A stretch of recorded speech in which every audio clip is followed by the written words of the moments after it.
Okay, here's an easy way to draw a monster. So you just start with a letter A.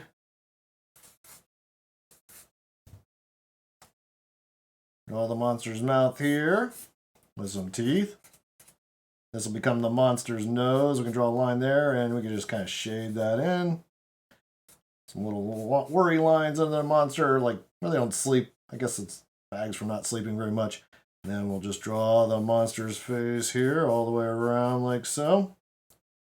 Some crazy monster eyebrows and some horns. Draw the monster's body here. And the monster's feet. And of course the monster's arms are going to be dragging here on the ground.